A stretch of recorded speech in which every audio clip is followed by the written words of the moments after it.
လူတိုင်းဟာကဘာပြက်ရှင်တန်ရေးကိန်းတွေကိုအတူတူဆွဲခေါ်ခံလိုက်ရပါပြီစူပါစွမ်းအားတွေကိုလူယူဖို့လူတွေယူသွတ်တယ်လို့တိုက်ခိုက်နေကြတာပါဒါပေမဲ့ကျွန်တော်တယောက်တည်းသာအဆုံးမရှိငွေကြေးကိုရွေးလိုက်တာပေါ့အားလုံးကကျွန်တော်ကိုယူနေတဲ့လူလိုရေမောကြပါတယ်ကဘာပြက်ခါနီးမှာငွေကဘာအသုံးဝင်တော့မှလဲလို့ပြောလာကြတာပါဒါပေမဲ့သူတို့မသိတာတခုရှိနေပါတယ်ဇွန်ဘီတွေကတကယ်အနေမဟုတ်ပါဘူးစွမ်းအားရှိတဲ့လူသားတွေကသာပိုကြောက်စရာကောင်းနေတာပါအဲ့ဒီအချိန်မှာစနစ်အတန်တစ်ခုထွက်ပေါ်လာပါပြီကစားသမား3ယောက်ကိုဂိမ်းထဲသို့ပို့ဆောင်ပြီးဖြစ်သည်စနစ်ကအေးဆက်တဲ့အတန်နဲ့ရှင်းပြလာပါတယ်ကျွန်တော်တို့အားလုံးဟာမူလကဘာမှာတည်ပြီးသားလူတွေပါတဲ့အသက်ရှင်ခွင့်ဒုတိယအကြိမ်ရဖို့ဒီကဘာပြက်ဂိမ်းထဲမှာနောက်ဆုံးအထိအသက်ရှင်ရမယ်တဲ့ပြီးတော့နောက်အဆင့်စတင်လာပါပြီစတင်ပစ္စည်းရွေးချယ်ရမယ့်အချိန်ပါပဲစင်ပေါ်မှာစူပါစွမ်းအားမျိုးစုံတင်ထားတာပါအခြားသူတွေကတော့အယူမူလူနေကြတာပေါ့ကျွန်တော်ကတော့စရင်ရဲ့နောက်ဆုံးစာမျက်နှာကိုတိုက်ရိုက်ဖွင့်လိုက်ပါတယ်အောက်ဆုံးမှာအဆုံးမရှိချမ်းသာမှုလို့ရေးထားတဲ့တင်ကားတစ်ပြားကိုတွေးလိုက်ရတာပါတစ်စက္ကန့်တောင်မစင်းစားပဲချက်ချင်းယူလိုက်တော့တာပေါ့ကျွန်တော်အတန်းခေါင်းဆောင်ဝန်ထမ်းကတော့စိတ်ထိန်ချုံမှုစွမ်းအားကိုရွေးခဲ့ပါတယ်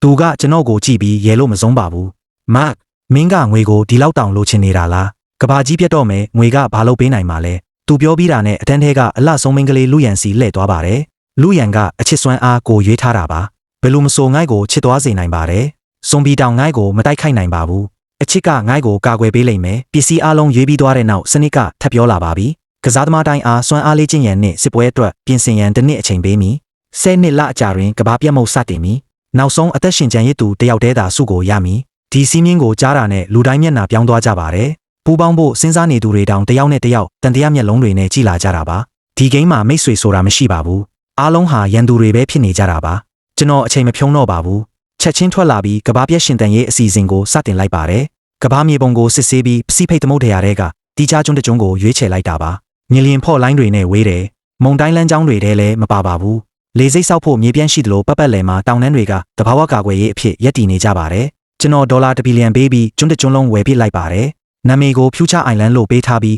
အပြင်မှာတော့ခီးသွားစီမံကိန်းလို့ကြေညာထားတာပါခရုတ်တင်းမောတစ်ဆက်စီးကိုတခါတည်းဝယ်လိုက်ပါတယ်စောက်လုပ်ရေးကုမ္ပဏီတွေနဲ့စာချုပ်ချုပ်ပြီးစက်ရန်ရာကြီးတွေနဲ့ပစ္စည်းတွေကိုကျွန်းပေါ်ပို့ဆောင်လိုက်တာပါ NBC အုပ်ချုပ်ရေးမှုတွေကို NDA စာချုပ်ထိုးခိုင်းထားပါတယ်ကျွန်းတီနေရအစ်စ်ကိုသူတို့တောင်မသိကြပါဘူးတင်းမောတွေကျွန်းကိုရောက်တာနဲ့အလုပ်သမားတွေကယာယီလေစိတ်စတင်ဆောက်လုပ်ကြပါတယ်ပြီးတော့ကဘာအနှံ့ကစောက်လုပ်ရေးအလုပ်သမားတွေကိုလေရင်တရားနဲ့ခေါ်လာလိုက်တာပါသူတို့နေညမနာအလုပ်လုပ်ကြပါတယ်ကျွန်းတီနေရမပေါက်ကြားစေဖို့စစ်ကနေဂျန်ဘာတွေတက်ထားပြီးအလုပ်သမားတွေရဲ့ဖုံအားလုံးတင်ထားလိုက်ပါတယ်ကျွန်တော်ကျွန်းပေါ်မှာအလွန်ခိုင်မာတဲ့ခံတက်တစ်ဆက်ခုဆောက်ခဲ့ပါတယ်ပစ္စည်းအားလုံးအမြင့်ဆုံးအဆင့်ဖြစ်ပြီးအင်အား10နှစ်ညလင်တောင်ခံနိုင်ပါတယ်အပြင်ဘက်ကိုရုပ်ဖြတ်ထားလို့ဂျိုတူးကတောင်မမြင်နိုင်ပါဘူးဒါပေမဲ့အဲ့ဓာတွေကအပေါ်ယံပဲဖြစ်ပါတယ်တကယ်ကဘာပြက်ပံကာကမြေအောက်မှာရှိနေတာပါညူကလ িয়ার ပောက်ကွဲမှုနဲ့ဇီဝဓာတုတိုက်ခိုက်မှုတောင်ခံနိုင်ပါတယ်မြေအောက်တူးဝင်တဲ့ဇွန်ဘီတောင်တန်မနီ9မီတာအထူကိုမဖောက်နိုင်ပါဘူးမြေပေါ်ခံတက်တွေကနေမြေအောက်ပံကာကိုတွားနိုင်တဲ့ရှိုးဝက်လန်းတွေတိစောက်ထားပါတယ်လမ်းတွေကိုလူတယောက်ပဲဖြတ်နိုင်အောင်အရန်ချင်းဆောက်ထားတာပါ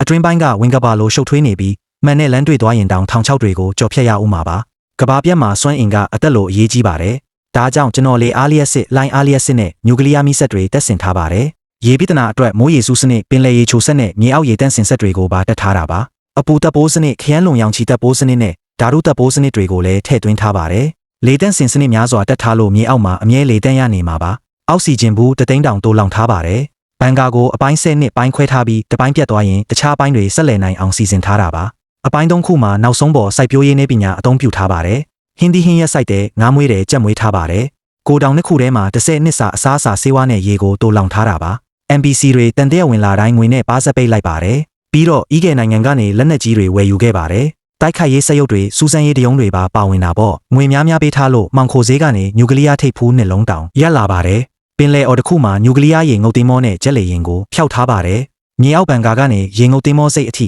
တိုက်ရိုက်သွားနိုင်တဲ့လမ်းကြောင်းကိုပါတိစောက်ထားတာပါစွမ်းအားရှိတဲ့ကစားသမားတွေကျွန်းကိုမရောက်နိုင်အောင်အရာအားလုံးကိုကြိုတင်ပြင်ဆင်ထားပါတယ်ကျွန်းပတ်လည်မှာလူလုံးတန်တာကြောက်တန်းတွေထည့်ထားပါတယ်တင်းမောကြီးတွေဖြတ်လာရင်ကြောက်တန်းထိပြီးနစ်သွားအောင်စီစဉ်ထားတာပါကမ်းရိုးတန်းတစ်လျှောက်လုံးနဲ့ပင်လယ်ထဲမှာလျှက်စစ်ချန်စီယိုတွေတက်ထားပါတယ်နေရာအနှံ့မှာလည်းမိုင်းပုံးတွေမြုပ်ထားတာပါကျွန်းသားကိုပါဝင်လာတဲ့လဲတီးနိုင်ဖို့ရေဒါစနစ်တွေတက်ဆင်ထားပါတယ်တခုခုနီးလာတာနဲ့ချက်ချင်းဖြတ်စည်းနိုင်အောင်ပြင်ဆင်ထားတာပေါ့ကူးစက်ခံထားရတဲ့ငှက်တွေကျွန်းပေါ်မစင်းနိုင်အောင်ကောင်းကင်မာတောင်လျှက်စစ်ကွန်ရက်ကြီးတက်ထားပါတယ်တနစ်အတွင်း Future Island ရဲ့ကာကွယ်ရေးစနစ်အားလုံးပြီးစီးသွားပါတယ်ဒါပေမဲ့ရန်သူတွေတန်သေးမဝင်အောင်ကဘာအနှံ့မှာခီးသွားလုပ်ငန်းတွေဖွင့်နေတယ်လို့တရုတ်ဆောင်ထားတာပါတကယ်တော့အဲ့ဒီနေရာတွေကအရေးပေါ်အရန်စကန်တွေလှုပ်ထားတာပါလေရင်စီမဖြည့်ပဲတားရိုက်ပြန်တန်းနိုင်တဲ့အကွာအဝေးနဲ့တိစောက်ထားတာပါ နောက်ဆုံး MBC တွေထွက်သွားတဲ့အချိန်မှာကျွန်းပေါ်မှာကျွန်တော်တယောက်တည်းသာကြံပါတော့တယ်အင်တာနက်မပြတ်စေဖို့ကျွန်တော်အာကာသစူးစမ်းရေးကုမ္ပဏီတစ်ခုကိုဝယ်ယူလိုက်ပါတယ်ပြီးတော့ကဘာပတ်လန်းထဲကဂျိုတု6000ကျော်ကိုထိန်းချုပ်လိုက်တာပါဒီတစ်နှစ်အတွင်းမှာပဲကဘာအနှံ့ကလေကြောင်းလိုင်းတွေနဲ့တင်မောကုမ္ပဏီတွေကိုစက်တိုက်ဝယ်ယူခဲ့ပါတယ်ဒါပေမဲ့နောက်ဆုံးအပတ်ရောက်တဲ့အချိန်မှာတော့လေယာဉ်နဲ့တင်မောအားလုံးကိုဖျက်ဆီးပစ်ဖို့အမိန့်ပေးလိုက်ပါပြီကဘာတစ်ခုလုံးတုန်လှုပ်သွားကြပါတယ် MBC တွေအားလုံးကကဘာအချမ်းသာဆုံးလူယူသွားပြီလို့ထင်နေကြတာပါဒါပေမဲ့ကစားသမားတွေကတော့နားလည်နေကြတာပေါ့ဒီကဘာသူထေးကြီးဟာသူတို့ရဲ့ပြိုင်ဘက်တစ်ယောက်ဆိုတာသိနေကြလို့ပါအဲ့ဒီအချိန်မှာကစားသမားချက်သေးကို notification တစ်ခုပေါ်လာပါတယ်ဝန်ထန်ကကျွန်တော်စီ message ပို့လာတာပါ Mark အဲ့ဒီကဘာသူထေးကြီးကမင်းမလားအဆုံးမရှိငွေကြေးကိုကျွန်တော်ရေးခဲ့တာသူတယောက်တည်းမြင်ခဲ့တာပါဒါပေမဲ့ကျွန်တော်လုံးဝပြန်မဖြေခဲ့ပါဘူးတပတ်အကြာမှာတော့ကဘာပြက်ကတ်တင်လာပါတယ်စွမ်းအားအပြည့်လေ့ကျင့်ပြီးသားကစားသမားတွေကတိုက်ခိုက်ဖို့အသင့်ဖြစ်နေကြပါပြီကဘာလုံးဆိုင်ရာစက္ကန့်ပေါ်မှာကစားသမား300ရဲ့နာမည်နဲ့ ID တွေပေါ်လာပါတယ်ကျွန်တော်ကနံပါတ်69ဝန်ထန်ကနံပါတ်1လူရန်ကနံပါတ်100တဲ့သတိပြုပါကဘာပြက်စတင်ပြီးဖြစ်သည်ဒီဂိမ်းဒီနောက်ဆုံးကစားသမားတစ်ယောက်သာကြံသည့်အထိဆက်လက်လည်ပတ်မီဘယ်သူမှမထင်ထားတာကကဘာပြက်အစဟာကဘာတဝင်းမိုးသိထန်စွာရွာသွန်းခြင်းဖြစ်နေခဲ့တာပါမိုးကနေ့ရက်များစွာမနာပဲရွာနေပြီးကဘာတဝင်းရေလွှမ်းမိုးမှုတွေဖြစ်ပေါ်လာပါတယ်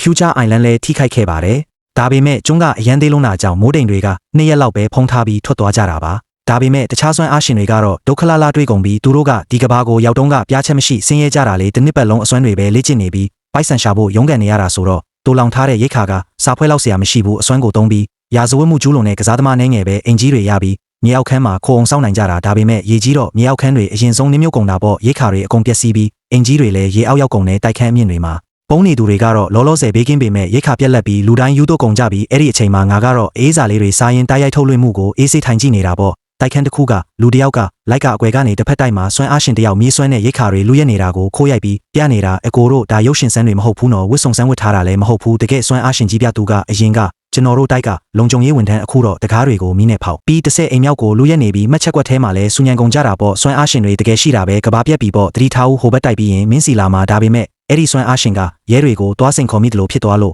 အထူးရဲတပ်ဖွဲ့တွေကယ်ဆယ်ရေးလေတွေနဲ့ရောက်လာပြီးဝိုင်းညက်ပြစ်ခတ်ကြတော့တာပဲအကိုတို့ရေတင်းနဲ့ပြပွဲကြီးပြဟိုလုံကြုံရေးကလည်းအလန်းစားပဲတမ်မနီတကားကြီးကိုစက္ကန့်ပိုင်းအတွင်းမီးနဲ့အကြီးပြောပြစ်တာတင်းနဲ့တန်တွေတုံးတုံးနဲ့စူညံသွားပြီးနောက်စွမ်းအားရှင်ဟာခေါင်မိုးပေါ်ကနေရေထဲကိုပြုတ်ကျသွားတော့တယ်မကြခင်မှာပဲကဘာလုံးဆိုင်ရာစကားပြောခန်းမှာအဲ့ဒီကစားသမားရဲ့နာမည်လေးမိခိုးရောင်ပြောင်းသွားတယ်တေဆုံးသွားပြီပေါ့အဲ့ဒီအချိန်မှာဝန်ထန်ကငါစီစာပြန်ပို့လာတယ်မက်ငါတို့အဖွဲဖွဲရအောင်ငါတို့ကအတန်းဖော်တွေလေးနံပါတ်ချင်းလဲကက်နေတာအဖွဲဖွဲရင်နောက်ဆုံးအထိတေချာပေါက်အသက်ရှင်နိုင်မှာသူကဗီဒီယိုခေါ်ဆိုမှုတွေပါတကောက်ကောက်ခေါ်နေပေမဲ့ငါလုံးဝလစ်လျူရှူထားလိုက်တယ်တကယ်လို့ငါသာသူနဲ့အဖွဲဖွဲလို့နောက်ဆုံးနှစ်ယောက်ပဲကြံရင်သူကသူ့ရဲ့စိတ်အာရုံထိန်းချုပ်ခြင်းအစွမ်းနဲ့ငိုက်ကိုတက်ပြီးသူတယောက်တည်းနိုင်အောင်လုပ်မှာတေချာကြီးပဲလေငိုက်ကိုအဲလောက်ညတုံးထင်နေတာလား3လကြာရေကြီးမှုကြောင့်ကဘာပေါ်မှာလူရက်မှုမီးရှို့မှုတွေနဲ့ပရိုဖီယဲဖြစ်ကုန်တဲ့စွမ်းအားရှင်တွေလည်းပုံမရတော့ပဲအထက်လူကြီးတွေရဲ့အမိန့်နဲ့သူတေသနဌာနတွေစီအဖမ်းခံရပြီးတလအတွင်းကစားသမား30ကျော်တေဆုံးကြောင်းစက္ကရင်ပေါ်လာတယ်ငါကတော့အနာဂတ်ကျွန်းပေါ်မှာဟင်းသီးဟင်းရက်လေးတွေကြီးလိုက်ဂိမ်းဆော့လိုက်ရေကူးလိုက်နဲ့နေပန်ပုံလိုစီးစိမ်ခံနေတုံးတယောက်ကကဘာစကားပြောခန်းမှာငါအကြောင်းကိုရှိုးဝက်ပို့စ်တင်လိုက်တော့တယ်နံပါတ်69ကကဘာအချမ်းသာဆုံးသူသေးပဲသူကဘာမပြတ်ခင်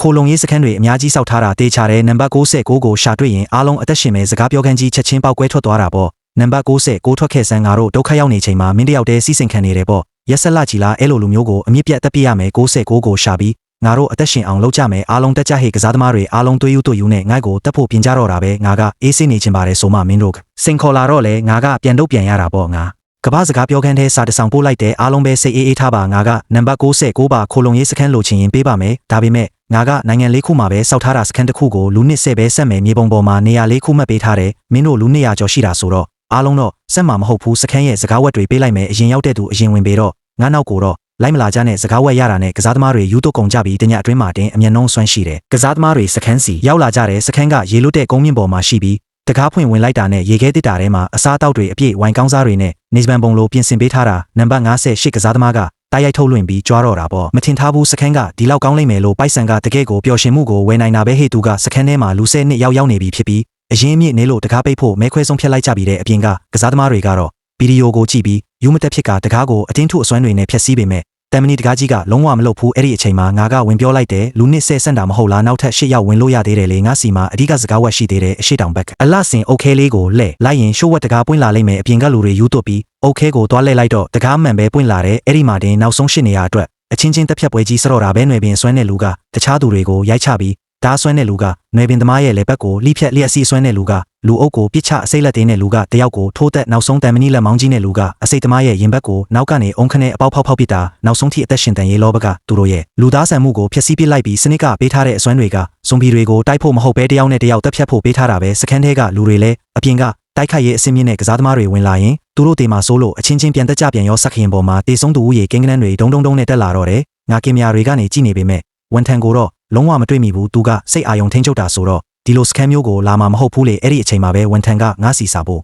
လာတယ်မက်ငါတို့မဟာမိတ်မဖွဲ့ရသေးတာတောင်လက်တွဲတာအလွန်ကြီးတာပဲငါတို့ကမဟာမိတ်ဖြစ်ဖို့မွေးဖွားလာတာငါကပြန်ပြောလိုက်တယ်မင်းမရှက်ဘူးလားငါရဲ့အမတ်အသားကိုဖော်ထုတ်ပြီးထောင်ချောက်ဆင်ခဲ့တာမင်းမလားစိတ်မဆိုးပါနဲ့ကွာငါဒီလိုမလုပ်ရင်အဲ့ဒီကစားသမားတွေကိုဘလို့နဲ့တေတွင်းနဲ့ပို့မလဲမင်းရဲ့ပြိုင်ဘက်တွေကိုရှင်းပေးတဲ့အတွက်မင်းကကိုကျေးဇူးတင်တယ်ငါတို့စကားပြောနေတော့မှပဲစခန်းကလူပြည့်သွားလို့တကားတွေအလိုအလျောက်ပိတ်သွားပြီးစခန်းထဲကလူတွေအောင်ပွဲခံနေကြချိန်မှာငါပြုံးလိုက်ပြီးဝမ်းထန်ကိုပြောလိုက်တယ်မင်းအဲ့ဒီစခန်းထဲမှာမရှိတာတကယ်ကိုနှမျောစရာပဲပြောဆိုနဲ့ငါခလုတ်တစ်ခုကိုနှိပ်လိုက်တယ်ဒုံးစခန်းမြေအောက်ထဲမှာမြုပ်ထားတဲ့တန်ချိန်ထောင်6ဘုံကြီးတွေတပြိုင်နက်ပေါက်ကွဲထွက်သွားပြီးအပြင်ကကြံနေတဲ့ကစားသမားတွေပါလွင့်ထွက်ကုန်တော့တယ်ဒီပေါက်ကွဲမှုကြောင့်ကစားသမား116ယောက်ချက်ချင်းတေဆုံးသွားပြီးတကဘာလုံးမှာ90ယောက်ပဲကျန်တော့တယ်ခဏအကြာမှာဝန်ထန်စီကစာရိုရောက်လာတယ်ငါမင်းကိုရှော့တွက်မိသွားတယ်ကူညီပေးတဲ့အတွက်ကျေးဇူးပဲမဟုတ်ရင်ကစားသမားအများကြီးကိုတနေရာတည်းစုပြီးတက်ဖို့မလွယ်ဘူးအခုဆိုလေရင်သင်းမောမရှိပဲအနာဂတ်ကျွန်းကိုလာနိုင်မဲ့သူတွေအကုန်မရှိတော့ဘူးပေါ့ဟုတ်တယ်ငါတစ်နှစ်ပတ်လုံးပြင်ဆင်ခဲ့တာကသူတို့ကိုတခါတည်းနဲ့အမြင့်ပြတ်တုတ်တင်ဖို့ပဲအဲ့ဒီခိုလုံရေးစခန်းတွေကသူတို့အတွက်အလောင်းကူတွေဖြစ်သွားခဲ့ပါပြီ